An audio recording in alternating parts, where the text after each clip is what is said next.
En nombre de Dios y de la patria se abre la sesión.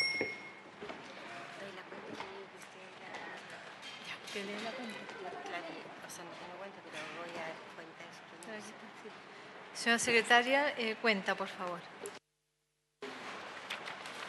Gracias, señora presidenta. Corresponde tomar conocimiento de la renuncia de la honorable senadora señora Diana Muñoz Dálvora a la presidencia de la Comisión de Derechos Humanos.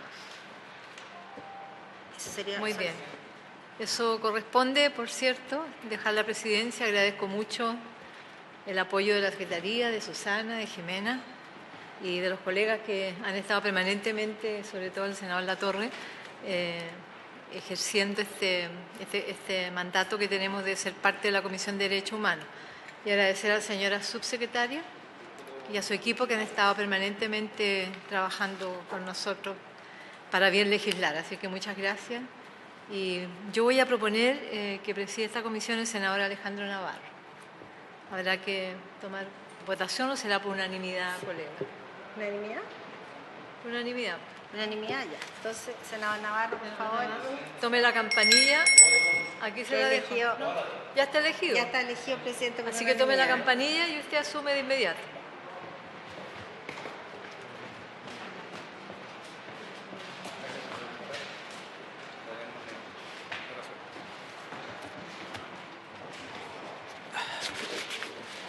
Bien, quiero agradecer a nuestra presidenta Adriana Muñoz todo el esfuerzo desarrollado durante todo el 2018. Trataremos de continuar con esa línea de trabajo intenso en la Comisión de Derechos Humanos y ojalá continuemos con la presencia de todos los senadores para aquello. Bien, quiero agradecer la presencia de la subsecretaria de Derechos Humanos. Decirle que esperamos seguir colaborando para sacar adelante los proyectos, por complejos que sean, y en general son proyectos complejos en esta comisión. Ni uno es de trámite fácil y ejecutivo. A ver, los expositores están acá, ¿no? Están, sí, acá, con la fundación. Esta es la tabla, y hay que invitar a... Bien, agradecemos la presencia de Lorena Recabarren, nuestra subsecretaria, de Renata Sandrini y don Raúl Schonlader, asesor de la División de Raíces y Extensión Social. Allá, muy bien. Bien, corresponde continuar con el estudio del proyecto de ley que regula la sustitución de penas privativas de libertad por razones humanitarias para las personas que indica, boletín 12.345-07. Para esta ocasión hemos invitado a la Defensoría Penal Pública, a la Defensora Nacional subrogante, señora Viviana Castel. Nos acompañan el asesor legislativo, señor Francisco Geise. Bienvenido, Francisco. Y el jefe de la Unidad de Derechos Humanos, don Tomás Pascual. También, bienvenido. Por Fundación Paz Ciudadana nos acompaña el director ejecutivo, señor Daniel Johnson, que está por atrás. ¿Sí? Bienvenido, don Daniel. Y la abogada Hulda Figueroa. Abogado. Bien. Tenemos las excusas del profesor de Derecho Penal y Derecho Procesal Penal de la Pontificia Universidad Católica del Paraíso, don Guillermo Oliver. Bien, señora secretaria, tenemos cuenta para dar inicio. Ya está dada la cuenta, entonces comenzaríamos con la exposición. Vamos a entregar la palabra a la Defensoría, la subsecretaria Lorena Recabarren, puede pedir la palabra cuando estime. Ya vemos el mecanismo, se escuchaba a todos los expositores. Eso. Sí, subsecretaria, tiene usted la palabra. Muy buenas tardes, por su intermedio, presidente. Yo no sé si esto se hace o no, pero yo también quería agradecer el año de trabajo con la senadora Muñoz.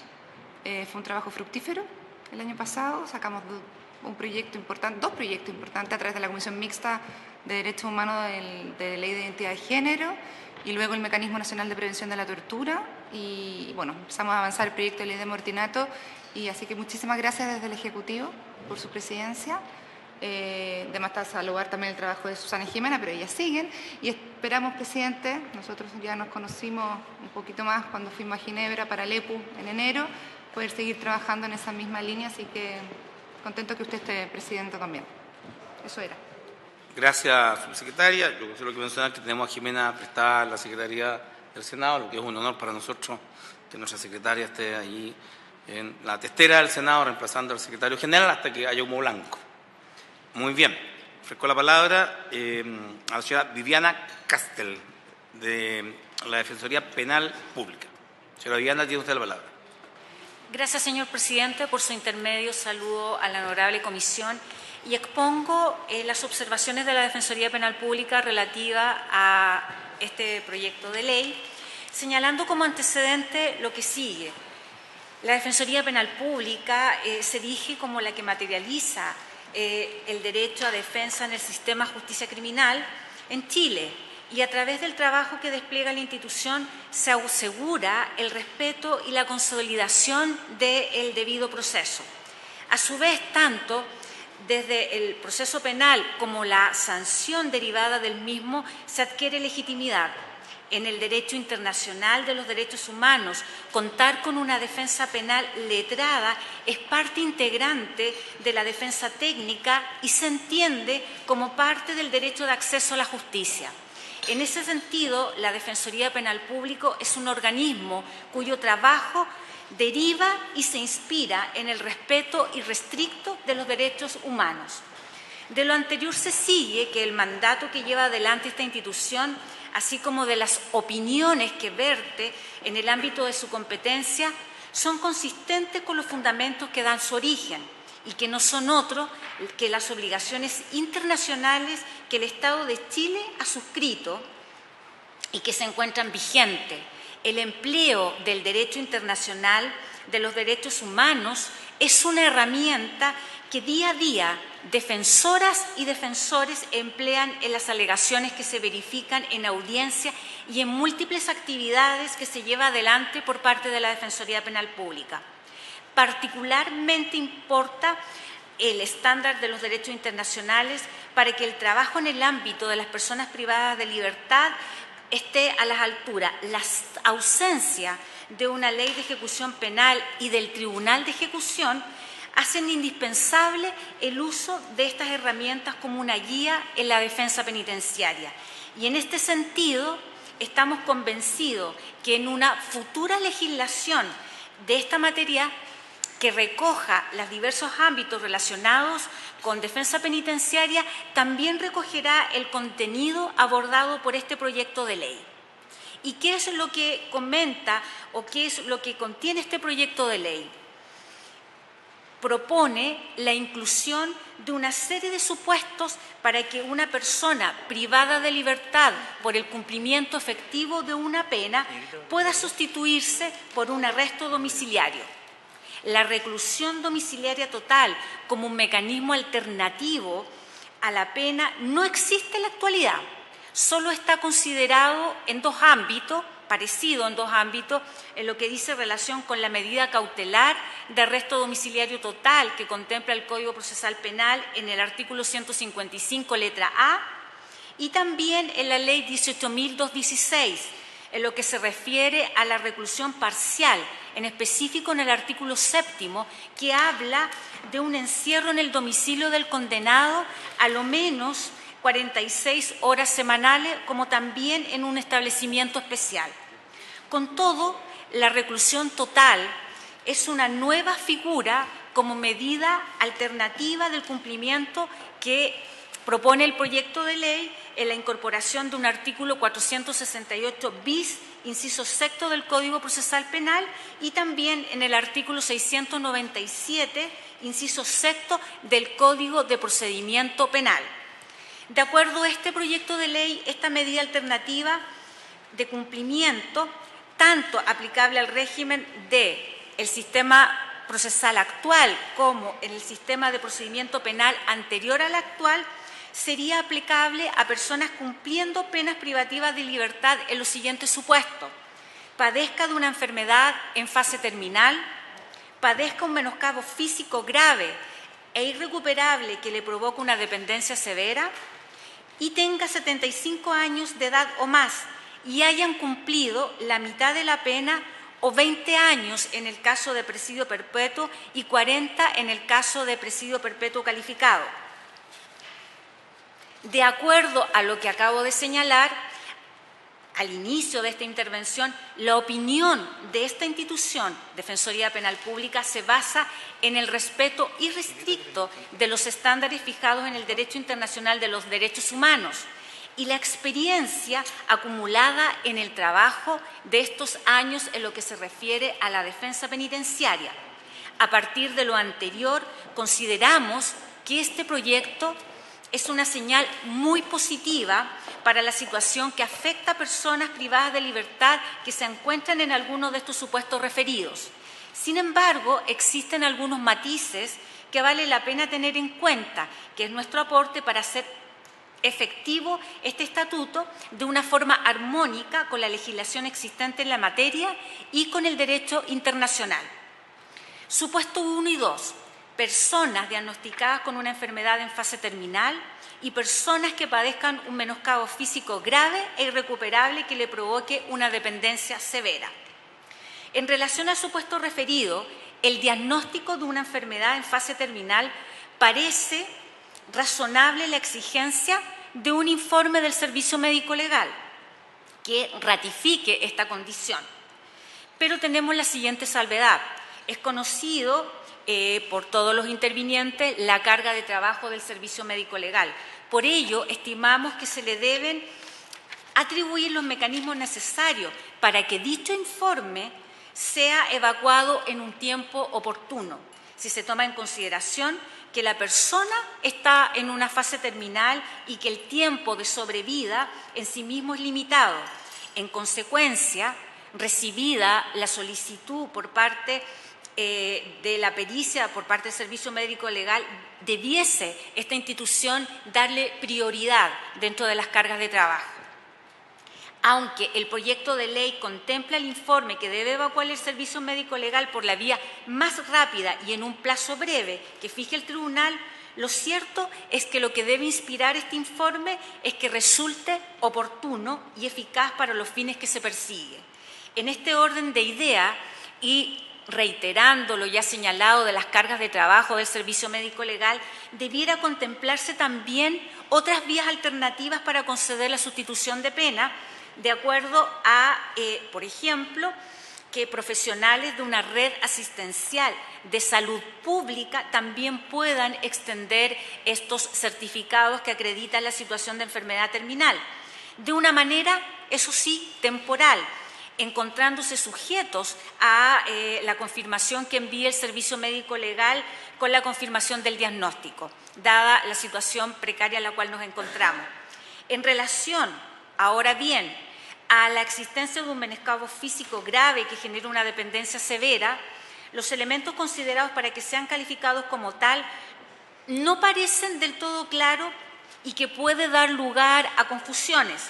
Por ejemplo, ¿qué entendemos por menoscabo grave? ¿Se utilizará para ello los criterios establecidos en el Código Penal para la determinación de lesiones graves o será un criterio médico que prescribe el criterio, que prescinde del criterio normativo, En ambos supuestos, la forma en que se evacúan y acompañan los informes del Servicio Médico Legal debieran remitirse a un procedimiento ordinario establecido para estos casos, prescindiendo de la redacción contenida en el artículo 468 bis, inciso quinto, y 697, inciso quinto, del Código de Procedimiento Penal en el último caso, propuesto por el proyecto de ley. ¿Qué quiero decir? ¿En qué sentido? Que para contar con un mecanismo que entregue cierta certeza a quienes lo solicitan, así como respecto a de quienes lo evalúan, resulta indispensable contar con criterios claros que objetivicen la procedencia del supuesto, a objeto de evitar la judicialización excesiva de este tipo de casos y eliminar el margen para decisiones arbitrarias. En este sentido, el criterio clínico pareciera ser el más adecuado, de modo que la gravedad del menoscabo no esté dado por la calificante que se hace en el Código Penal para la sustitución de las lesiones del artículo 395 siguiente, sino que más un análisis médico. Ahora bien, desde la perspectiva del derecho internacional, al Estado de Chile le asisten obligaciones que aseguran la adopción de medidas especiales para satisfacer el desarrollo de una vida digna a las personas que se encuentran en esta situación. Tanto el Pacto Internacional de Derechos Civiles y Políticos, el Pacto Internacional de Derechos Económicos, Sociales y Culturales, como la Convención Americana de Derechos Humanos, establecen disposiciones que resguardan el derecho a la vida y a la integridad en términos tales que sean compatibles con la dignidad de la persona. Las distintas reglas de las Naciones Unidas para el tratamiento de las personas privadas de libertad también consideran esta salvaguardia.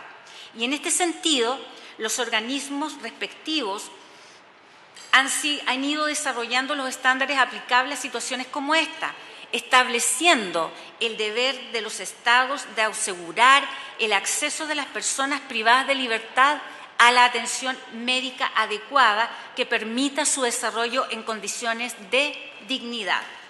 Y la Corte Interamericana de Derechos Humanos ha señalado en forma clara que los Estados deben asegurar que todas las personas privadas de libertad que padezcan de una enfermedad grave, crónica o terminal, se les brinde la atención médica adecuada, especializada y continua, ya sea dentro o fuera del centro penitenciario. Y en este caso, lo que a nosotros nos interesa destacar, que se deben, de todas maneras, a pesar de este proyecto de ley, garantizar los mecanismos para que las personas privadas de libertad no deban permanecer en establecimientos carcelarios si se encuentran en una situación como la acontecida y que se acaba de describir. Si el Estado no puede garantizar dicha atención en el recinto penitenciario, están obligados a establecer un mecanismo protocolo de atención ágil y efectivo para asegurar que la supervisión médica sea oportuna y sistemática, particularmente desde alguna situación de emergencia. Y aquí se quiere cruzar con lo que ocurre en las legislaciones de nuestros vecinos.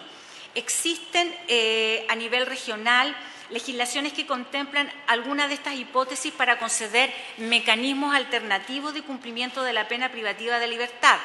Ejemplo, en Argentina hay una consideración al cumplimiento en detención domiciliaria cuando al interior se encuentre enfermo y su recuperación o tratamiento no sea posible, al interior de la cárcel y no corresponda internarse en el hospital. Es la hipótesis del artículo de la letra A del proyecto de ley. Y padezca de una enfermedad irreversible y en un periodo terminal. O padezca de una discapacidad que convierta su estadía en el establecimiento en una situación que constituya un trato indigno. La tramitación de la sustitución de pena está dada por la Ley 24.660 y también exige los antecedentes médicos. Situación similar ocurre en Brasil y ocurre en Uruguay, donde se dan las mismas hipótesis y están recogidas también en los respectivos códigos penales. Esto demuestra un avance en la materia de cumplimiento alternativa de penas efectivas de libertad bajo una óptica que se alejan de los fines puramente retributivos. Y ahora bien, ¿qué pasa con el supuesto 3 de las personas mayores de 75 años o más? En relación a este último supuesto, las personas mayores de 75 años, vale la pena tener en cuenta lo señalado por la Convención Interamericana sobre Protección de Derechos Humanos de las personas mayores, ratificado por Chile durante el año 2017, hace 2 años atrás, y que se encuentra vigente. Entre las obligaciones que se derivan de este tratado internacional aparece la aplicación de un enfoque en las políticas, plan y legislación del Estado en materia de tratamiento de los adultos mayores privados de libertad. Es decir, el artículo 13 del referido tratado consagra el derecho a la libertad personal, obligando a los Estados a promover medidas alternativas respecto a las personas privadas de libertad que permanezcan a este grupo, personas mayores. Y a nivel regional deben considerarse los principios y buenas prácticas sobre la protección de las personas privadas de libertad en las Américas. Este documento establece que las personas mayores deben ser objeto de un tratamiento especial, a objeto de protegerlos, Por su parte, la Comisión Interamericana de Derechos Humanos, en sus informes temáticos del año 2011 sobre los derechos humanos de personas privadas de libertad, reiteró la necesidad de prestar una atención especial a las necesidades de las personas mayores privadas de libertad.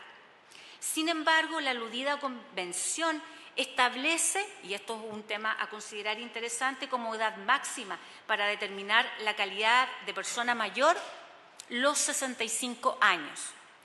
En este sentido, las exigencias de 75 años de edad pareciera excesiva, toda vez que la legislación nacional y el derecho comparado suelen tratar de manera diferenciada a personas de 60 o 65 años y más, atendiendo los mismos fundamentos que motivan el beneficio contenido en el proyecto de ley. Así, por ejemplo, en el caso de Uruguay, Brasil y Argentina, la edad establecida para acceder a este tipo de cumplimiento de pena, arresto domiciliario, es de 70 años.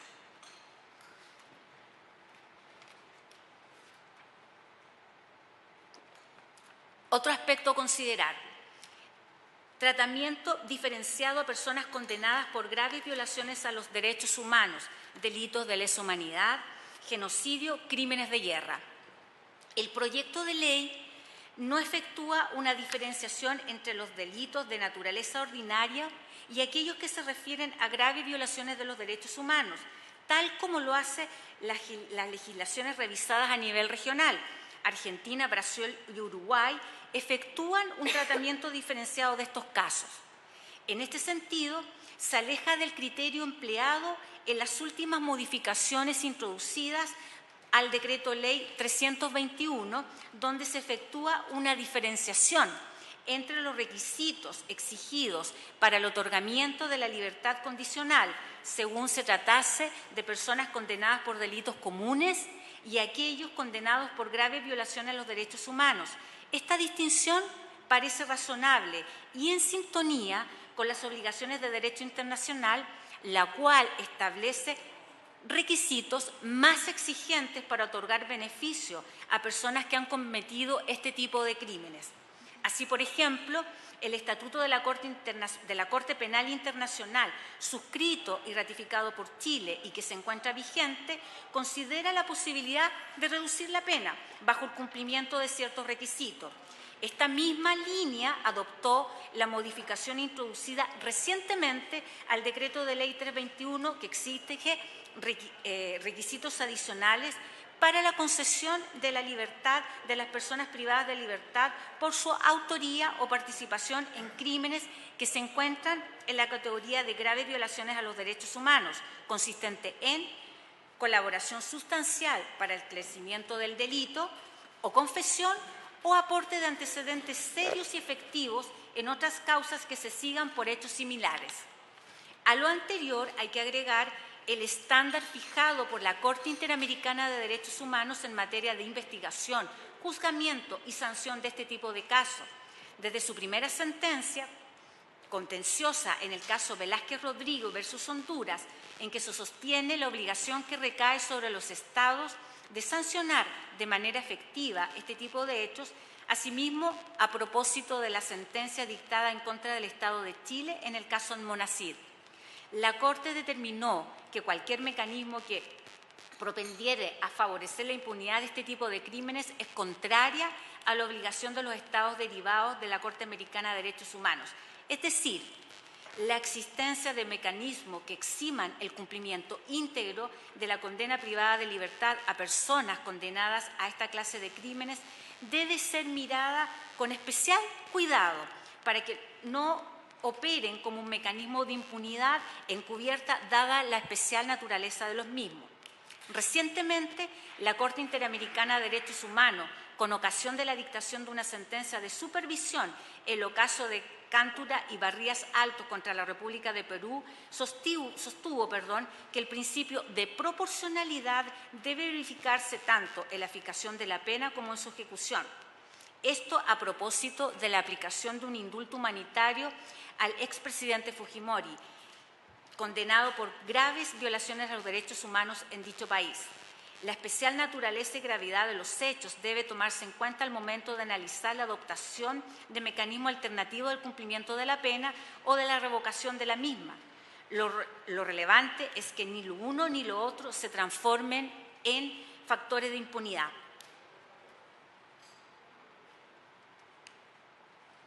Ahora bien, y finalmente, la armonización del proyecto de ley con el artículo 321 nos hace hacer las siguientes observaciones. El proyecto de ley entra a arreglar aspectos que suelen ser coincidentes con otros estatutos, ya sea por el fundamento que lo explica como las consecuencias que trae consigo su aplicación. En este sentido, el contenido del proyecto no debiera ser más restrictivo que los supuestos contemplados para la obtención de la libertad condicional. Sin embargo, esto no queda muy claro. Por ejemplo, los requisitos de procedencia para la obtención de la libertad condicional consisten en cumplimiento de la mitad de la condena, según se trate, por ejemplo, de presidio perpetuo calificado respectivamente, conducta intachable durante la condena y tercero, un informe psicosocial de Gendarmería de Chile que evalúe los factores de reincidencia o los riesgos de reincidencia. En relación a lo anterior, el proyecto de ley objeto de esta discusión también contempla un informe de Gendarmería de Chile que dice relación con aspectos de reincidencia de la persona solicitante y requiere, a su vez, de los informes médico-legal que acredite las patologías y o situaciones médicas que padecen las personas contenidas en los supuestos 1 y 2 que contempla el proyecto. Es decir, la única diferencia de fondo respecto de la situación es la existencia de una conducta y del cumplimiento parcial de la pena. Sin embargo, el beneficio de la libertad condicional no exige médico legal. En relación al supuesto 3, aunque aparezca ser más beneficiosa el régimen actual en discusión, lo cierto es que las diferencias tampoco son muy notorias. En ambos casos, el solicitante debe cumplir un tiempo mínimo de pena, prescindiéndose en el caso de la sustitución de los informes sobre la conducta del condenado. Sin embargo, en el caso de la libertad condicional, la persona no está obligada a permanecer en su domicilio, de modo que los beneficios que alcanzan son considerablemente mayores.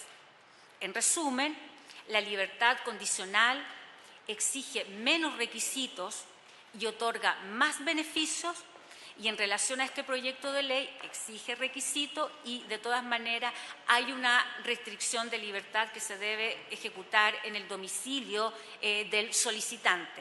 Y es ahí en donde hacemos el parangón. Muchas gracias.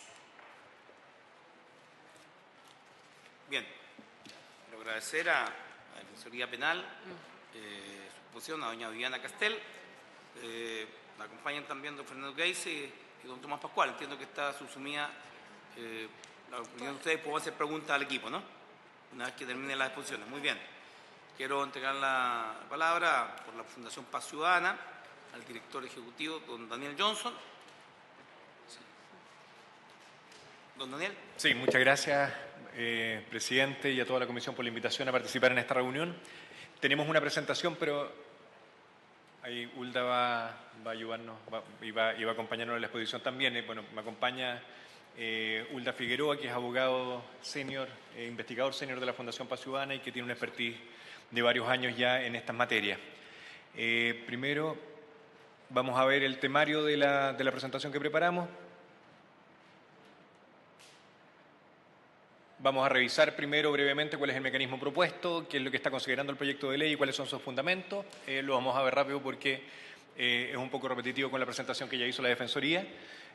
Vamos a analizar la propuesta en relación a la Declaración Internacional de Derechos Humanos y a la experiencia comparada con otros países. Algo de eso se vio también ya. Vamos a caracterizar la población objetivo del mecanismo propuesto en base a algunos indicadores que nosotros tenemos. Vamos a dar a conocer riesgos que nosotros consideramos que existen en el mecanismo y cuáles son atendibles y cuáles pensamos que no. Y vamos a realizar algunas recomendaciones para perfeccionar la propuesta. Las primeras láminas le pido, señor presidente, que las pueda presentar Hulda y después vamos a ir pimponeando la presentación. Bien. Muchas gracias, Daniel. Bueno, sobre la hipótesis de procedencia, estas ya fueron mencionadas, por lo tanto, las doy por conocidas. Personas diagnosticadas con enfermedad en fase terminal, personas que tengan por cualquier causa un menoscabo físico grave e irrecuperable, y la hipótesis de aquellas personas que tengan 75 años o más y hayan cumplido a lo menos la mitad de la condena.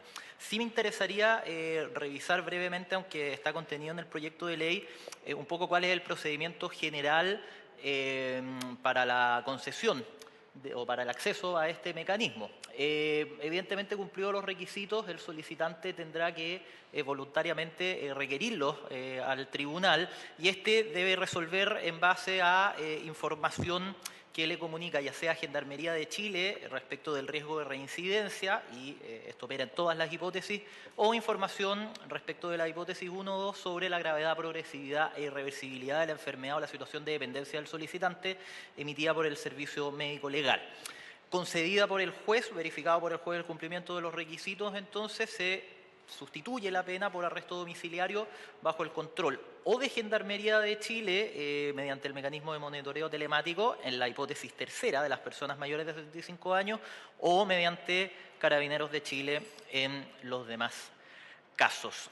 Nos queremos referir, para comenzar, un poco al fundamento que se plantea en el proyecto de ley respecto de este mecanismo, el cual se sustenta fundamentalmente en el cumplimiento o gira en torno a las finalidades de las penas que tienen lugar en estos casos, y en segundo lugar respecto de ciertas normas del derecho internacional de los derechos humanos. Respecto de lo primero, de los fines de las penas, como es sabido y como está bastante asentado en la literatura jurídica, en la literatura del derecho penal, a partir de lo que señalan entre otros profesores, el profesor Roxin, se estima que la pena cumple una finalidad doble, una finalidad no solo de prevenir delitos hacia el futuro, sino que también una finalidad retributiva. La pena al mismo tiempo supone que el Estado le expropia a la víctima la solución del conflicto penal para poder imponer una sanción de manera proporcionada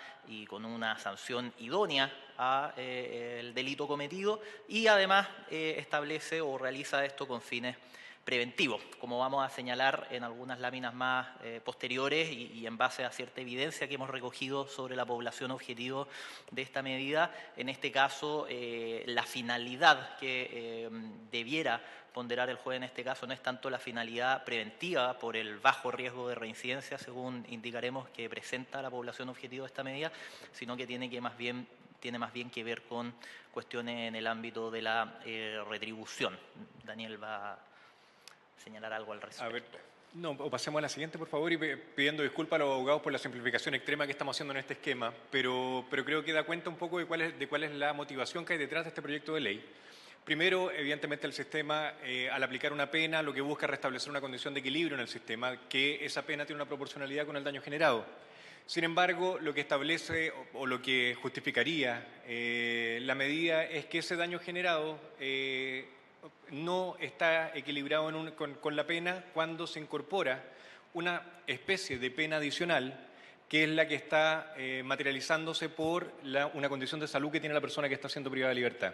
No es lo que queremos compensar, no es la condición de salud, sino que es que esa condición de salud en una condición de privación de libertad se transforma en una pena adicional a la pena original. Y por lo tanto, cuando vemos el tercer esquema, lo que está en rojo claro sería lo que busca el sistema evitar como pena para el beneficiado de esta medida.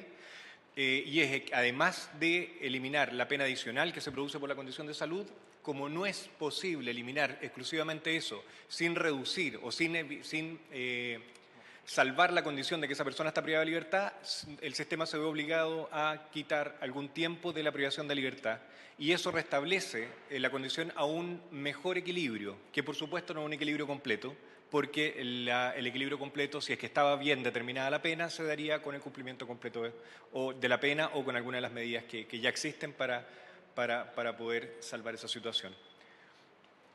Perfecto. Bueno, un segundo fundamento, y aquí brevemente, porque ya ha sido expuesto en parte por la Defensoría Penal Pública, guarda relación con ciertos tratados e instrumentos internacionales que justifican la propuesta, el Pacto Internacional de Derechos Civiles y Políticos, la Convención Americana, los principios y buenas prácticas sobre protección de las personas privadas de libertad y la Convención Interamericana de Derechos Humanos de las Personas Mayores, todos ratificados, ¿verdad?, o adoptados por órganos en los que Chile participa. Si uno va a las normas del pacto y de la convención respecto de las normas que regulan el trato debido a las personas privadas de libertad, encuentro una denominación que, y no puede ser de otra forma por la naturaleza del instrumento, es más bien genérica. Señala que toda persona privada de libertad será tratada humanamente y con el respeto debido a la dignidad inherente al ser humano.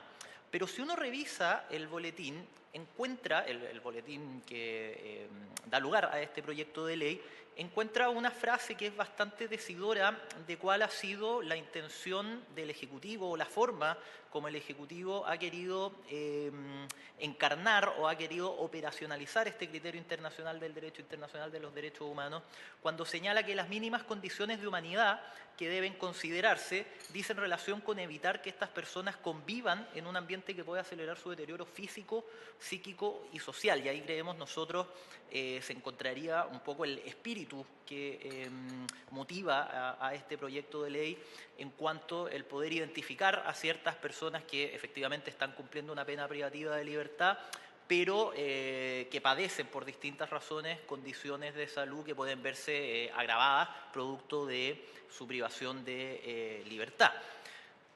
Situación que, como exponía Daniel hace unos instantes, supondría imponer un daño adicional al previsto y que rompería este principio de proporcionalidad y establecería un merecimiento excesivo que vendría a ser entonces restaurado de alguna manera mediante esta sanción. Conocido también es la norma recientemente incorporada al ordenamiento jurídico nacional de la Convención Interamericana de Derechos Humanos de las Personas Mayores, que señala que los Estados partes desarrollarán enfoques específicos en sus políticas, planes y legislaciones sobre envejecimiento y vejez en relación, entre otras situaciones, con las personas privadas de libertad, que creemos debe entenderse en el contexto de la disposición de los principios y buenas prácticas que dispone que las personas privadas de libertad pertenecientes a diversas categorías deban ser alojadas en diferentes lugares de privación de libertad o en distintas secciones dentro de dichos establecimientos, dentro de las cuales se enumeran, entre otros, a las personas adultos mayores. Si uno ve la legislación comparada, y algo ha señalado ya con anterioridad la Defensoría Penal Pública, al menos en el contexto de los países vecinos existen normas similares. Y en estas legislaciones, efectivamente, en todas ellas se contemplan situaciones similares a la hipótesis primera que propone este proyecto de ley en términos de dar acceso a la sustitución de la pena en casos de enfermedades terminales o enfermedades graves, ¿verdad? La denominación varía según el ordenamiento jurídico de que se trate.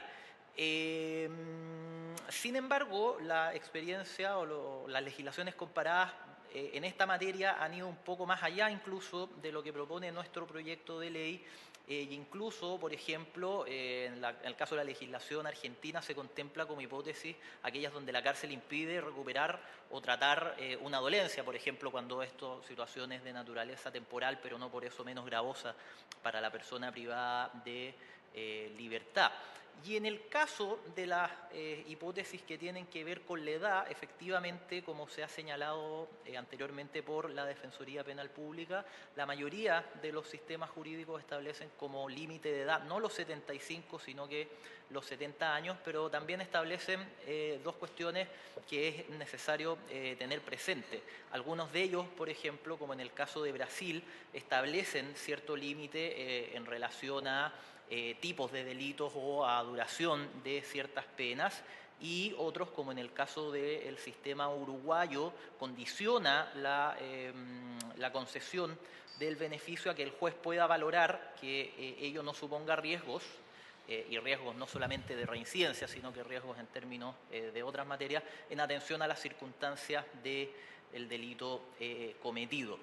Queremos destacar también que la legislación argentina en particular ha dado un paso más allá y dentro de estas situaciones ha incorporado otras que no están recogidas en la propuesta, como son el caso de las mujeres embarazadas, por ejemplo, o de las madres de niños menores de 5 años o que tienen a cargo un niño o niña en situación de discapacidad, los cuales también ha incorporado a esta clase de mecanismos.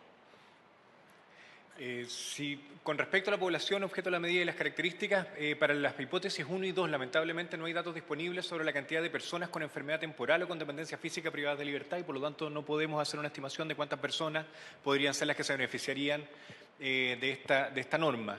Sin embargo, de las personas que ingresaron a cumplir penas de cárcel en el año 2017, que es una estadística que nosotros tenemos, que fueron 28.105 personas, o sea, el universo que estamos considerando las que entraron a cumplir condena en el año 2017, solo 48, que equivale a un 0,17%, podría beneficiarse a través de la hipótesis 3, que eso sí lo podemos verificar en base a la edad que tenían las personas en el año 2017 o se lo iban a cumplir en el periodo en que estén privados de libertad, según el largo de su condena.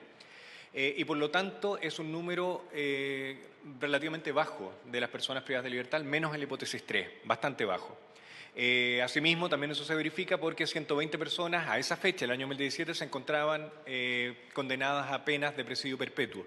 Esto no es de las que entraron en el 2017, sino de las personas que al año 2017 se encontraban cumpliendo condenas y tenían una condena de presidio perpetuo.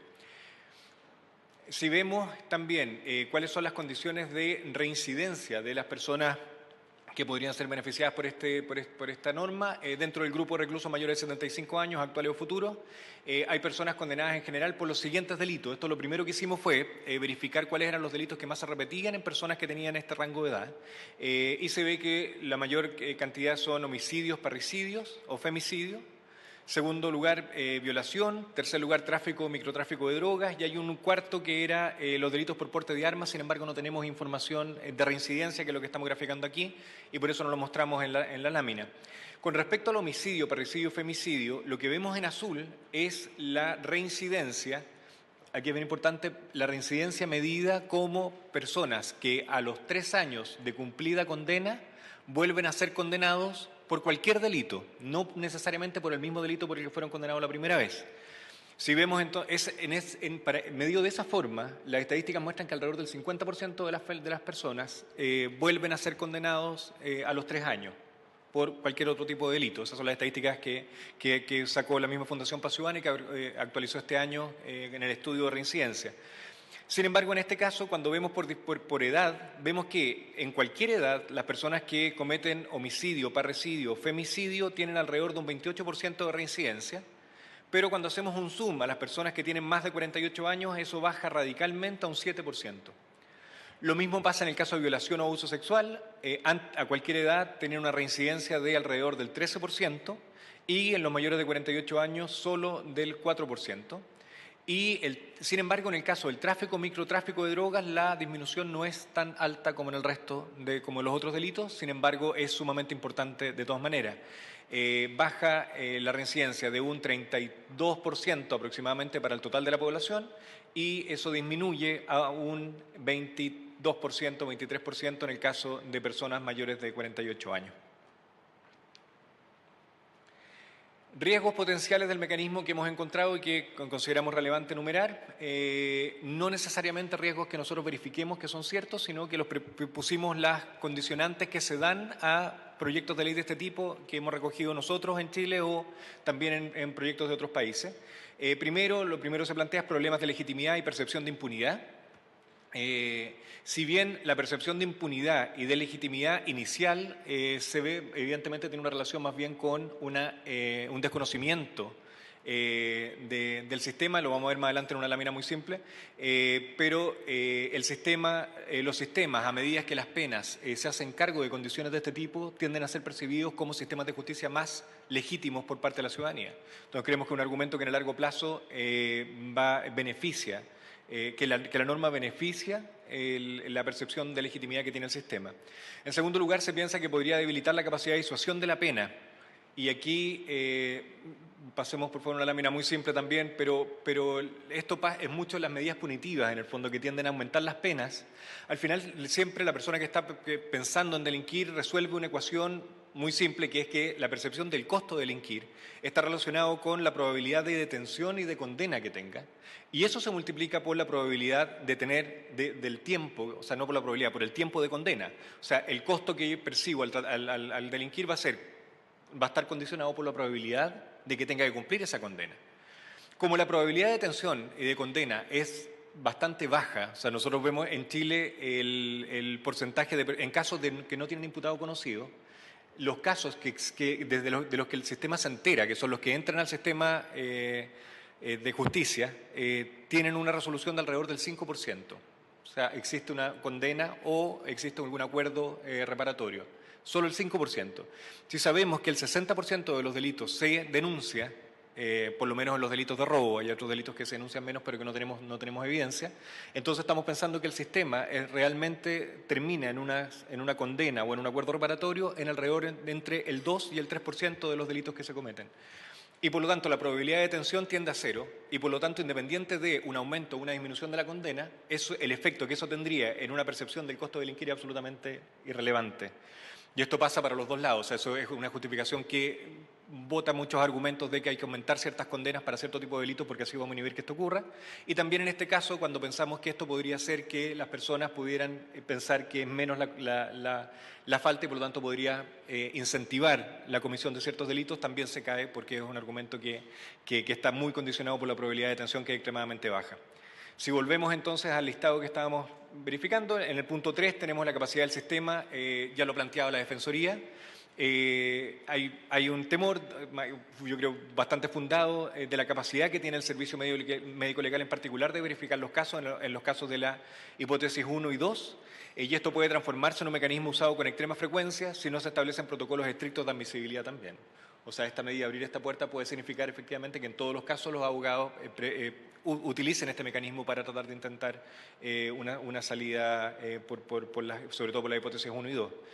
En tercer caso, hay una probabilidad de la instrumentalización de adultos mayores para la comisión de delitos que creemos que se diluye, ya lo veíamos que la reincidencia en el caso de los adultos mayores es bastante baja.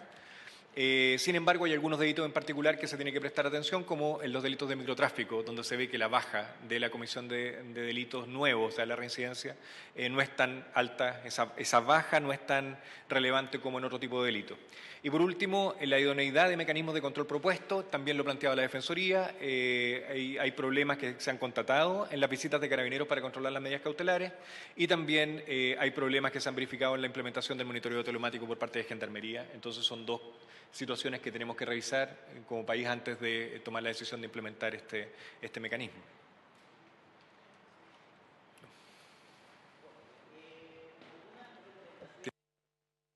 Sí, algunas recomendaciones para perfeccionar la propuesta.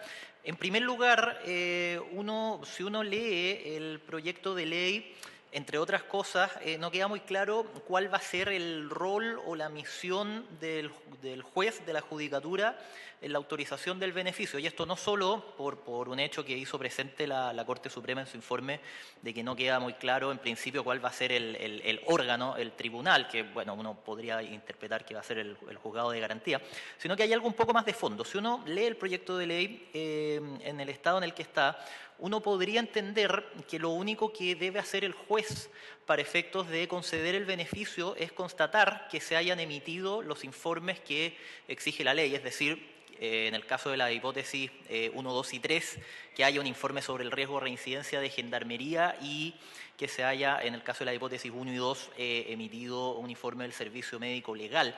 Pero no se establecen correlativamente criterios o razonamientos que deban fundar o deban motivar la resolución judicial, de modo tal que en la práctica uno podría pensar, tal como está planteado el proyecto hoy en día, al juez se le está encargando una labor más bien administrativa de constatar que se hayan realizado ciertos trámites o que existan ciertos papeles, omitiendo un razonamiento de carácter jurisdiccional. En ese sentido, la propuesta que nosotros hacemos, mirando en particular los requisitos que se han establecido en la experiencia comparada, es que el juez, o que se exija que el juez, en base a los antecedentes que se ponen a su disposición, fundamente la concesión o la denegación del beneficio en base, por ejemplo, a argumentar no solo en torno al riesgo de reincidencia, que ya va a venir eso señalado en el informe de Gendarmería de Chile, sino que hay otras cuestiones relevantes que pueden jugar o incidir en la concesión o no del beneficio, como por ejemplo el riesgo de fuga del solicitante, peligro para las víctimas, por ejemplo, que cuestiones todas que se pueden desprender del contexto de los hechos por el cual fue condenado, o que haya peligro para otras investigaciones vigentes. Creemos que son cuestiones que debieran ser consideradas por la Judicatura, y así lo han sido en la experiencia comparado, y además, como ocurre en otros ámbitos de nuestro sistema de justicia, como por ejemplo en la concesión de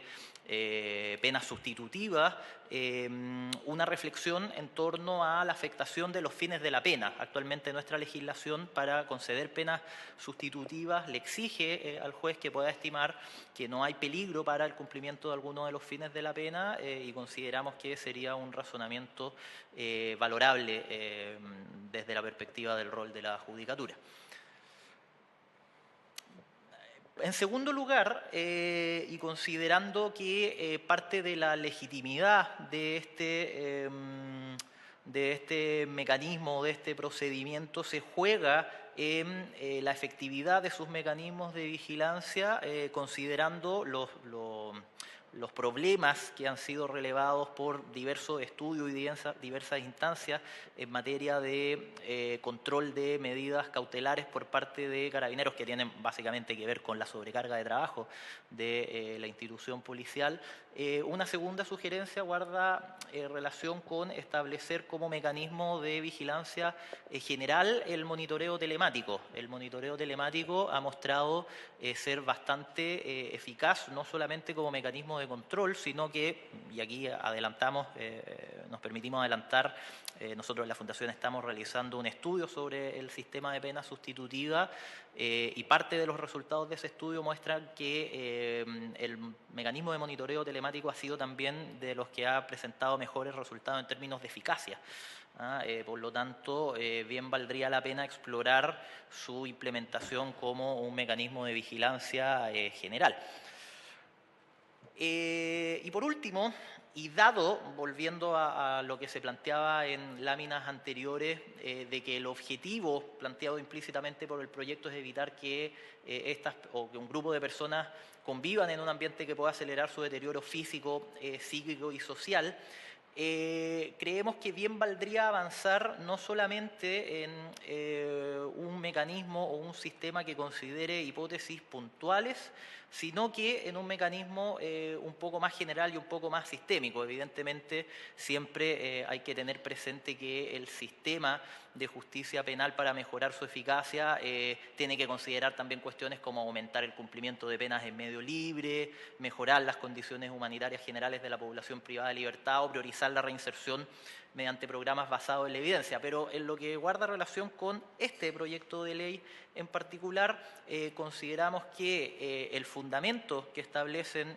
los tratados internacionales y el principio de trato digno no solamente aplica a este grupo de beneficiarios, sino que también podría expandirse a otros, como por ejemplo mujeres embarazadas, que es un espacio que se ha ocupado, ¿verdad?, o es un grupo de personas para el cual se han ocupado esta clase de mecanismos en la experiencia comparada, y también respecto de otros grupos, no necesariamente mediante el mecanismo de sustitución de la pena, sino que, y como también se hace hoy día respecto de otros grupos que están privados de libertad, considerar medidas como espacios diferenciados dentro de la cárcel. Son cuestiones que también están contempladas como posibilidades dentro del derecho internacional de los derechos humanos. Muchas gracias por su atención. Gracias. Bien, quiero agradecer a Paz Ciudadana, a don Daniel Johnson y a don Hulda Figueroa. Como dije, hubo una excusa del profesor de Derecho Penal, don Guillermo Oliver, y pasaría a la etapa de preguntas respecto a las intervenciones. tengo en particular algunas, no sé si la subsecretaria. Pregunta para ambos, tanto para la Defensoría como para Paz Ciudadana. Hablando de mayores o tercera edad respecto a estas penas, el tema de la reincidencia debiera acotarse, por cuanto evidentemente el tiempo de vida útil, digamos, para la comisión de delito es mucho más corto. Sin embargo, claramente la conducta podría ser reiterada en torno a un incumplimiento.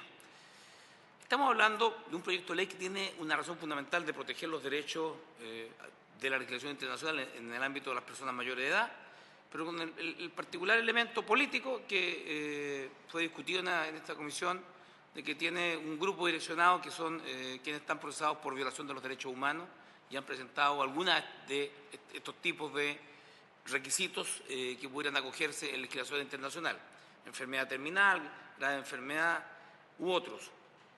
Este es un dato no menor desde el punto de vista de la sensibilidad política respecto a aquello. De la exposición de ustedes se deduce que en algunas, y también de la Defensoría Penal Pública, que ha habido trato diferenciado respecto a los adultos mayores por delitos comunes y adultos mayores por violaciones de los derechos humanos. En general, los procesos internacionales en el ejercicio de la justicia en materia de violación de los derechos humanos han sido bastante severos. Todos los días escuchamos noticias de que, si bien el Tribunal de Nuremberg fue en la década del 40 o el 50, la persecución todavía de los crímenes de guerra se persiguen, no importando la edad. Y por tanto, la pregunta es, en materia internacional, ¿cuál es la legislación vigente? Porque hay tribunales, en Alemania particularmente, en donde la persecución de estos crímenes de lesa humanidad no tienen que ver con la prisión y sanción respecto a la edad, sean mayores de 90, unos casos recientes, o 93 años. Se ha perseguido la responsabilidad con cárcel hasta aquello. Y si efectivamente es posible tener una legislación diferenciada bajo el mismo recepto, es decir, poder tener los temas de enfermedad terminal diferenciado, más bien en el ámbito que pudiera comparecer en el mismo la edad, pero en el resto diferenciado. ¿Qué hay de eso en materia internacional, si nos pudieran colaborar para nuestros dos invitados? No sé, la senadora Adriana Muñoz. Si parece que se acumulan las preguntas, Adriana, senadora Muñoz, tiene usted la palabra. A mí me hace sentido lo que señala la Defensoría Nacional, en el sentido de que, de acuerdo a los datos de legislación comparada que nos entregaron, en otros países la libertad condicional exige menos requisitos y otorga más beneficios que este proyecto de ley. Lo vemos en tema de edad, ¿cierto?, en tema de años de condena. Entonces, por su intermedio, le preguntaría a la señora subsecretaria de Derechos Humanos por qué estos fundamentos, digamos, por qué a más edad y menos beneficio. Y lo otro es una observación que hace Paz Ciudadana en relación al rol del juez en la autorización del beneficio. ¿Cómo se objetiva esto, que me parece de toda necesidad, que el juez fundamente que la concesión del beneficio no es un riesgo para la reincidencia, para la fuga, para víctimas de otras investigaciones, y tampoco que no afecta a los fines de las penas? Eso sería un rol que debe jugar el juez al fundar la autorización, pero no sé cómo objetiva esos criterios. ¿Debería ir en la ley o queda solamente a discrecionalidad del juez, de los tribunales? Eso, señor presidente. Senador Latorre, tiene usted la palabra. Gracias, presidente. Agradecer la presentación de la Defensoría Nacional y de Paz Ciudadana y aprovechar de preguntarle a ambas, por su intermedio, si este proyecto de ley quedara tal cual todos los requisitos, salvo, y poniendo explícitamente, que los beneficios no los podrá recibir una persona condenada por delitos de lesa humanidad, por delitos graves de violación a los derechos humanos, y se podría explicitar cuáles, digamos. ¿Se podrían referirse a esa eventualidad, en su opinión? Y si fuera el caso, ¿de cuánta gente estaríamos hablando en Chile? Ustedes dieron cierta cifra en su momento, 48 en una hipótesis, 120, ¿no?, en otro escenario, pero si se dejaran fuera a las personas condenadas por graves violaciones de los derechos humanos, ¿de cuánta gente estaríamos hablando hoy día aproximadamente? Gracias, presidente. Bien, con la palabra a nuestro invitado. Sí, bien. Si me autoriza para que nuestro especialista en la materia sea quien responda lo relacionado con la segunda, con la primera pregunta que Muy bien. expuso. Don Tomás Pascual. Por su intermedio, señor presidente, sí, en relación a la pregunta del trato diferenciado para las personas mayores, en relación a la legislación, a la Comisión de Crímenes Ordinarios, por así decirlo, y aquellos que tienen una calificación diferenciada. Bueno, primero, hacer la salvedad que la Defensoría Penal Pública hoy día no tiene competencia en función de la reforma procesal penal para conocer de situaciones acaecidas en Chile con anterior a la entrada en vigencia de la misma. Eso para dejarlo en evidencia. Sin embargo, a partir de la introducción, ¿no?, de la ley 20.000, deme un segundito, 357, nada obsta que el día de mañana la Defensoría eventualmente va a tener competencia o pueda tener competencia en caso de que alguna persona sea condenada por alguno de estos crímenes. En definitiva, tanto el derecho comparado como el derecho internacional de los derechos humanos establecen una legislación diferenciada. Es decir, y aquí está conectado con la pregunta también del senador Latorre, es efectivo que puedan existir beneficios a personas que están, más que beneficio, la sustitución de una condena a personas que están condenadas por graves violaciones a los derechos humanos. El derecho internacional de los derechos humanos y las reglas de tratamiento de las personas detenidas nada dicen o no prohíben eso al respecto. Lo que hacen es efectivamente llevar adelante un tratamiento diferenciado o más intenso. Por ejemplo, el 110 del Estatuto de la Corte Penal Internacional, para efectos de la reducción, ni siquiera la sustitución, la reducción, que podría ser más benigno, establece un tratamiento diferenciado y que va en línea con lo señalado en el Decreto Ley 321 que se modificó recientemente. Lo hace la legislación que referimos a propósito de Uruguay, Brasil, Argentina, y quizás el caso más pertinente para analizar esto es justamente la sentencia de supervisión en el caso Fujimori, en la Cantuta y Barrios Altos del año 2018, muy reciente, en donde después se revirtió incluso el indulto que se le había concedido. Y más allá de las consideraciones políticas que se tuvo en ese caso, lo que se señaló es que hay que estarse a ciertos criterios, básicamente la proporcionalidad en la pena asignada al delito y el cumplimiento proporcional al mismo, de manera que la posibilidad de que estas personas cumplan en arresto domiciliario total no signifique una vulneración del acceso a la justicia a las víctimas de los familiares y por lo tanto una afectación del derecho a la verdad, que es un derecho que está afianzado desde la incorporación en el protocolo adicional de Ginebra del año 1978. Y que ha sido desarrollado extensamente y que fue justamente por motivo por el cual se condenó al Estado de Chile en el año 2005 en el caso del Monacid.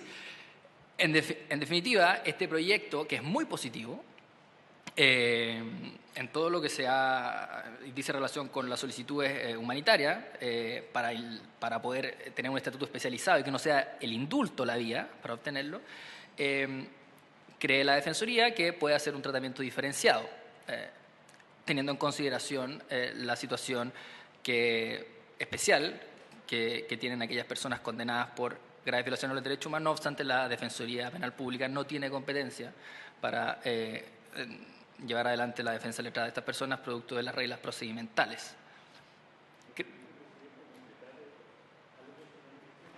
Por cierto. Sí, muchas gracias, presidente. Sí, Francisco Geis.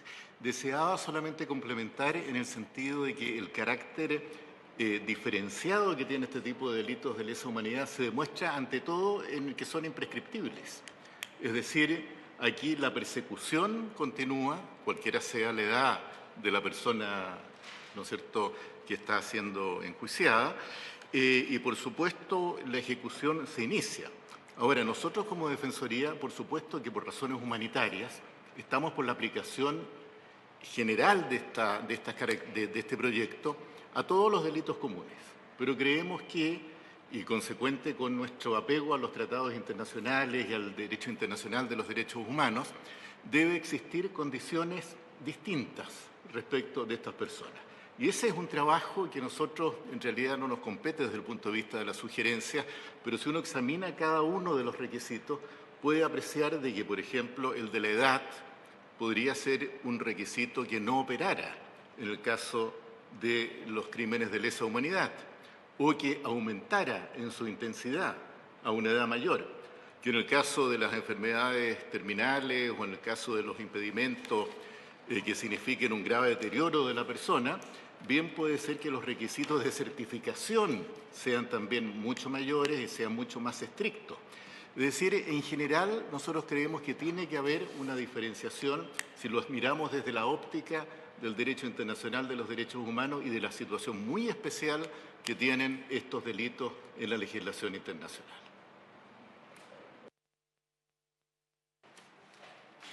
Bien. Sí, yo... Ciudadana, don Daniel Johnson. Muchas gracias, presidente. Yo debo, ahondando un poco en lo mismo, ya veíamos como que la reincidencia en estos casos no es un riesgo en el caso de personas que han cometido delitos de lesa humanidad, probablemente tampoco, tanto porque ya veíamos en la tabla que los niveles de reincidencia son bajos y también, por supuesto, porque ya no ostentarían los cargos que les dieron el poder a través del cual ellos pudieron cometer un delito. Entonces eso no es tema. Sin embargo, creemos que sí se puede legislar, y coincido plenamente con la Defensoría, en función de la gravedad de los delitos que se cometen. Y eso sí puede hacer una diferenciación de las condiciones con que se puede o no se puede aplicar el mecanismo. Y también, evidentemente, encuentro que sí sería sano tratar de tomar la decisión desligado de casos particulares de las personas que podrían ser beneficiadas, porque eso inevitablemente lo que va a hacer es que una vez tramitada la norma va a deslegitimar para un lado o para otro el sistema. Entonces, yo creo que en esto, como prudentemente deberíamos ser lo más objetivos posible, la legislación se debería hacer en función, tratando de obviar los casos particulares, sino que es lo más justo como país y que es lo que como país nos va a traer mejores consecuencias. Sí, complementando en relación a esa pregunta y tratando de buscar mecanismos objetivos que superen los casos concretos en la legislación, debe tenerse presente que ya algo de similar naturaleza hace la ley 20.063 en el caso de las penas sustitutivas, donde, por ejemplo, un criterio para efectos de establecer el acceso es o bien el haber cometido ciertos delitos o bien la gravedad de la pena. Eso como complemento a la primera pregunta. A la pregunta que se hizo en relación a cuál sería un poco la técnica legislativa para objetivar estas exigencias a los jueces, hacer una consideración previa que omití en mi presentación y que puede ser bastante útil. El hecho de no existir estos criterios objetivos también tiene una consecuencia adicional, y ahí hay un problema sistemático en el proyecto de ley, y es el hecho de que esta resolución actualmente es apelable. Y el hecho de que no existan criterios de fundamentación le impediría eventualmente al recurrente poder argumentar o poder sustentar su recurso de apelación. Si de lo que se trata, como actualmente está el proyecto de ley, es de constatar simplemente la presencia de documentos, de informes, la verdad es que la única causal de apelación sería que no estuviera o que faltara alguno de los documentos.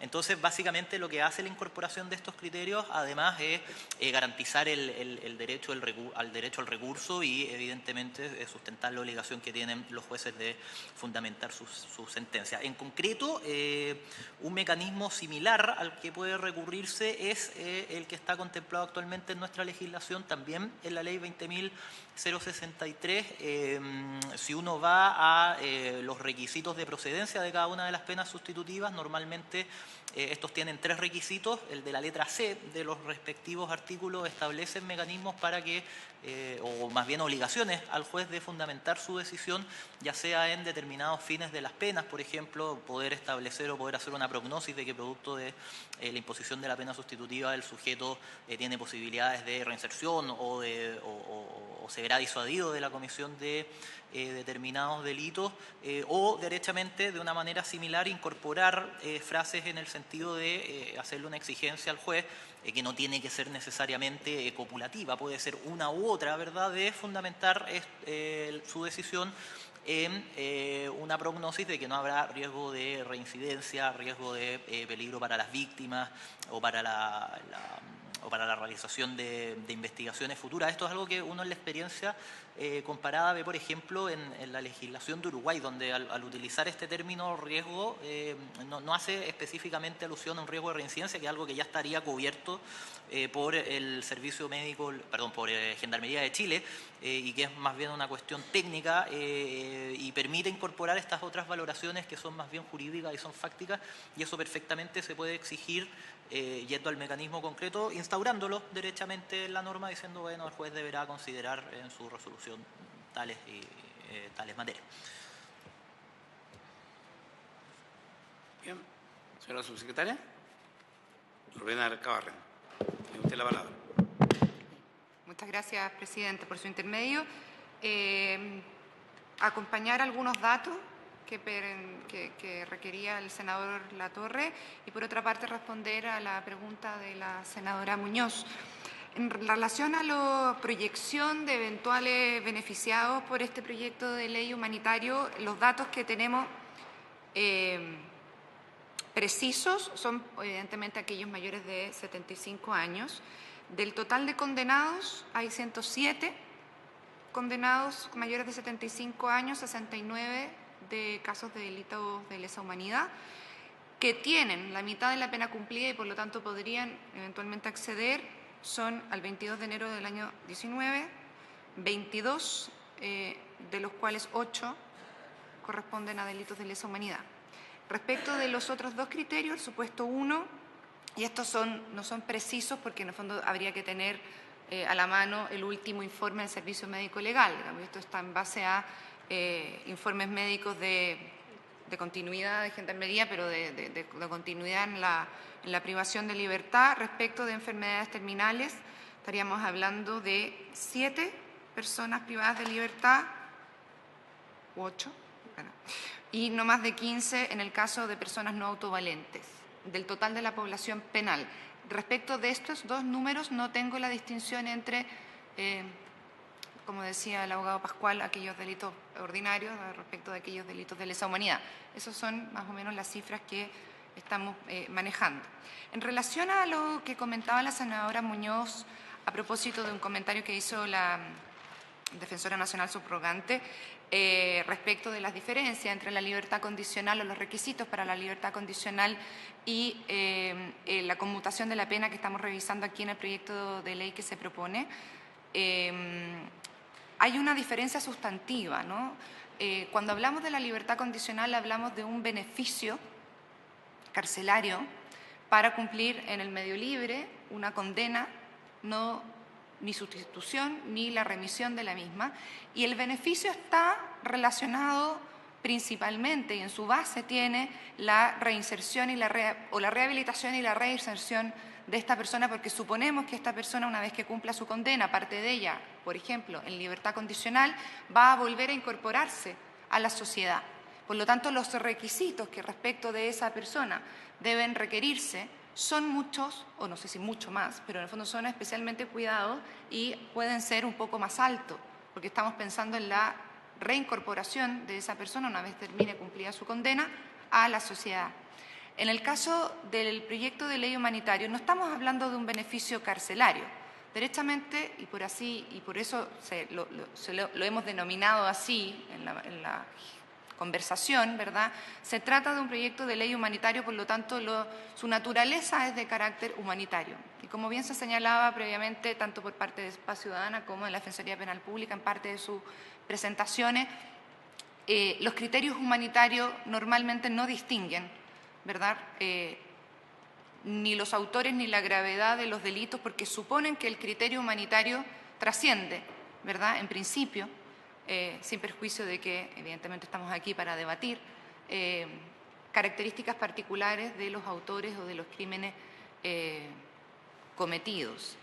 Esto lo digo no solamente respecto de delitos de lesa humanidad, sino que también otros de especial gravedad, lo comentaba el ministro de Justicia y Derechos Humanos el lunes pasado acá, en relación a los delitos de abuso, de delitos sexuales, ¿no? Básicamente violaciones que pueden ser muy gravosos respecto de una víctima o de sus familiares. En ese sentido, yo quisiera señalar, porque se ha dado como ejemplo el caso de la sentencia de revisión de la Corte Interamericana de Derechos Humanos a propósito del caso de la Cantuta, por el eventual otorgamiento del indulto, bueno, se le entregó, se revirtió, el otorgamiento del indulto al expresidente Alberto Fujimori. De nuevo, ahí la distinción es posible, ¿no? El indulto no es una conmutación de una pena, por el contrario, es omitir la ejecución de la pena y por lo tanto está vinculado estrechamente, en este caso en particular, por ser delitos considerados de terrorismo o de lesa humanidad, a la impunidad. Y por lo tanto, efectivamente, cuando hablamos de crímenes de lesa humanidad, tanto la proporcionalidad de la pena asignada como la fase de ejecución de la pena deben tener un especial cuidado, y eso lo señala tanto la Corte Interamericana como muchísimos otros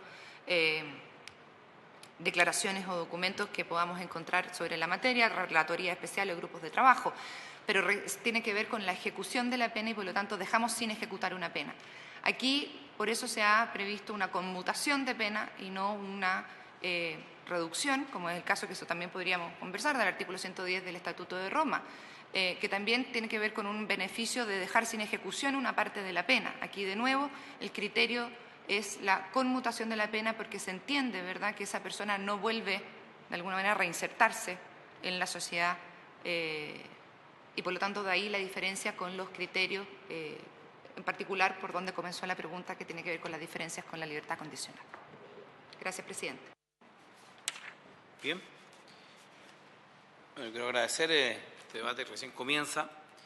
Yo solo quiero hacer una breve reflexión. Tenemos un problema con el Código de Procedimiento Penal. Chile no tiene ninguna legislación que, en el caso de Argentina y otros, que permita que las mujeres embarazadas con hijos menores de 3 años puedan tener también. Nos vamos al otro extremo. Nosotros hemos presentado un proyecto que hemos denominado la Ley Sayén, producto de la detención de una joven mujer mapuche, Lorenza Cayuán, que dio a luz engrillada a su mesa de operaciones en una clínica privada, engrillada, parto por cesárea. Y la verdad es que tenemos, a la fecha del 2016, eran 170 mujeres embarazadas con niños menores de 3 años en las cárceles, con amplia literatura internacional que señala los efectos que tiene sobre los niños el desenvolverse en el ambiente interno de una cárcel. Por otra parte, tenemos la votación aún vigente de Sename.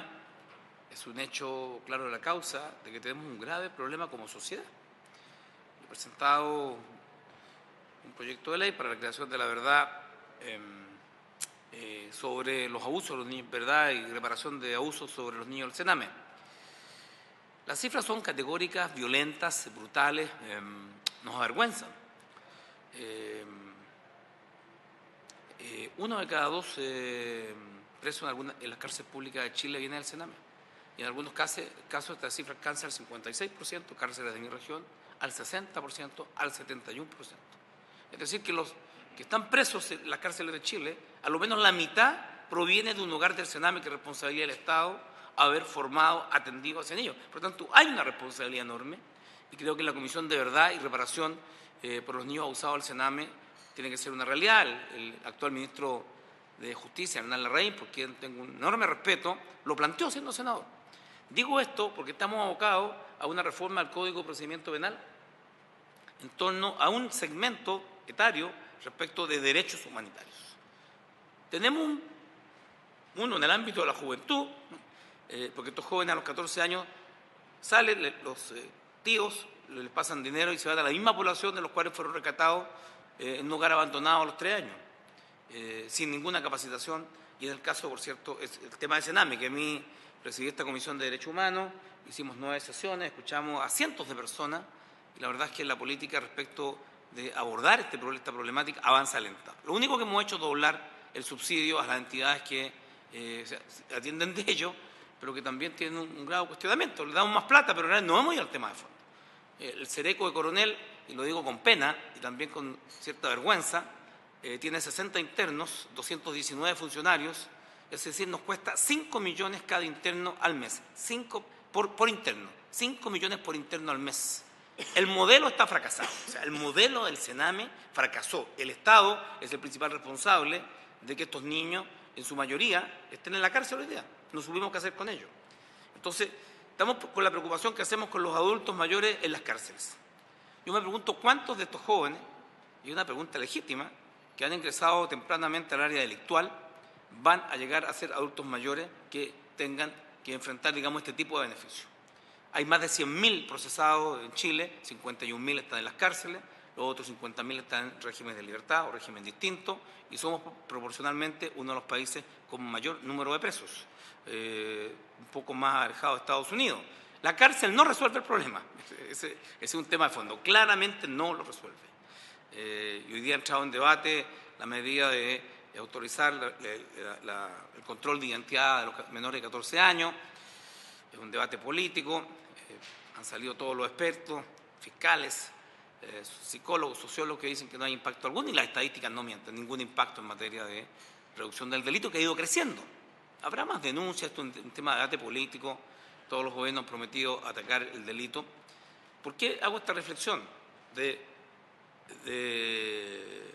Sayén, la niña que nació, dio a luz con su madre engrillada, Lorenza Cayuán Mapuche, los niños del Sename, que pasó largo, 1 año y medio vivió en la cárcel, y si bien hay centros adaptados, necesitamos ir a ese tema. Y los niños del Sename, que es la intermedia, entran a los 3, 5, 6, se van a los 18, y los adultos mayores.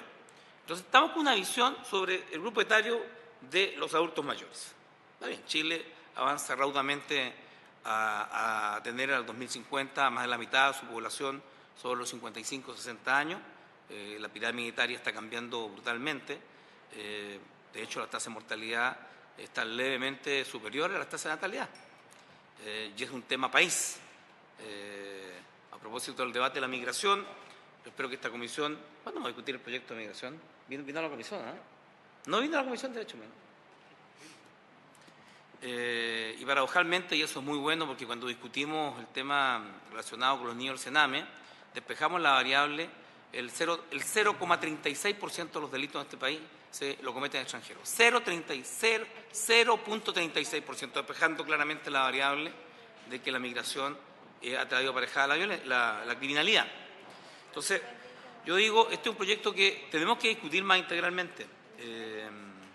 Yo voy a pedirle, comentar a los senadores que me acompañan, que el proyecto de ley Sayén, que es de mi autoría, que está en la Comisión de Constitución, nos señalaba Carlos Montes a la salida de la presidencia, la Comisión de Constitución tiene más de 400 proyectos de ley. Entonces no veo por qué si estamos discutiendo el tema de los derechos humanos de los adultos mayores, no vamos a poder incorporar el debate de los niños. De los niños, en un gobierno que ha dicho, y me alegro que así sea, que el presidente Piñera cuenta con todo nuestro apoyo. ¿Quién se va a negar a que los niños están primero? Pero no ha sido el proyecto que ha enviado el gobierno, ha enviado el gobierno el tema de los adultos mayores. Yo estoy por un ministerio de los adultos mayores, ministerio, y va a ser necesario, porque claramente muchos que estamos en esta mesa, y sean 60, 65, 70, y bueno, y en el gabinete hay muchos, y en el Senado hay muchos adultos mayores, ¿no? Y en buena hora. Pero eso no se refleja en la preocupación legislativa centrada en aquello. Entonces yo solo quiero plantearle a la subsecretaria, tengo el acuerdo con los senadores, vamos a pedir en la sala que el proyecto de ley Sayén, que modifica el Código Procesal Penal, también pueda venir acá, porque estamos en una materia exactamente idéntica, derechos, en este caso de los niños que están en las cárceles, derechos de los adultos mayores que están en las cárceles. Y eso significa tener una visión más integral de una modificación. No todos los días modificamos el Código Procesal Penal. Y en tercer lugar, no han pedido más, no hemos fijado más audiencia, ¿no? En la comisión. Hicimos, cuando yo era presidente, sí, porque si puede, don Francisco dice, anota el micrófono para que lo podamos escuchar. Queríamos, bueno, en primer lugar agradecer esta invitación y en segundo lugar solicitar autorización para retirarnos, ya que estamos citados a la Comisión de Constitución, en que la Defensora Nacional tiene que hacer también una exposición. Bien, agradecido, señora directora, de acompañarnos. vamos a estar viéndonos porque el tratamiento de este proyecto va a continuar. Así que agradezco a doña Viviana Castel, directora subrogante de la Defensoría Penal Pública, de don Francisco Geise, que nos acompaña, y también a don Tomás Pascual. Señala la secretaria que sí tenemos pendiente de audiencias públicas. Yo solo quiero recordarle a mis colegas de que a lo menos 2 o 3 proyectos en la sala yo lo he votado en contra porque no ha contenido audiencias públicas. No han habido invitados para poder opinar sobre el proyecto y hemos hecho un debate entre el gobierno, los asesores del gobierno, nuestros asesores, y hemos cerrado el círculo y se va a trámite a la sala del Senado sin... este proyecto, sí, aquí me consta que por lo menos yo y usted, Presidenta, lo hemos hecho, son de otras comisiones. Economía sobre todo, los economistas creen que la saben todas, entonces creen que escuchándose entre ellos los problemas se resuelven. No sé si hay algún economista en la sala, pero en general no hay audiencias públicas. La economía parece ser una ciencia que puede prescindir de la ciudadanía y de los agentes interesados. Son proyectos de economía. Bien, entonces quiero señalar que nos falta para escuchar a la Fundación Jaime Guzmán, al Ministerio Público, al señor Silvio Cuneo Nach, profesor titular de Derecho Penal de la Universidad Central de Chile, invitado por el senador Latorre, y el Instituto Nacional de Derechos Humanos, que no ha venido. Y alguna otra institución que pudiera... nosotros durante la... no fue este proyecto, ¿no? Y el año pasado, cuando yo era presidente, hicimos... No era presidente, era presidente la senadora Van Rieselberg. La senadora Jacqueline Van Rieselberg. Hicimos un debate inicial sobre este tema. No sé si, secretaria, era un proyecto similar, pero de iniciativa parlamentaria. ¿Del senador? Tenemos 4 proyectos. Tenemos 4 proyectos similares. 3 más aparte de... 3 más aparte de este. Uno de ellos se discutió que el senador Osandón. Sí, hicimos y hubo ahí también audiencia ciudadana. Escuchamos a la Organización de Detenidos Desaparecidos, escuchamos a agrupación de exmilitares. Hubo un debate en torno a aquello y por tanto están las actas, ¿no? Porque el tema es el mismo. Aun cuando eran proyectos distintos, era el mismo. Porque subsiste en la opinión pública un hecho que es real. Claramente el gobierno ha planteado esto en términos generales, pero el debate político se centra si los que están cumpliendo penas por grave violación a los derechos humanos, delitos de lesa humanidad, puede o no tener estas garantías procesales o estos beneficios procesales. Y para eso sí quisiera que la Comisión pudiera tener en cuenta cuantitativamente cuál es la situación de ellos, porque son pocos, de tal manera de que sea un elemento de respaldo, porque la legislación no es exclusivamente por estos casos, es una legislación que busca ser permanente. Ojalá que nunca en Chile vuelva a producirse la violación de los derechos humanos, pero no estamos legislando para un grupo, por importante que sea, o por conflictivo que sea. Estamos legislando para tener una normativa que dé cuenta de la garantía de los derechos fundamentales de las personas adultas mayores que cumplan penas de cárcel.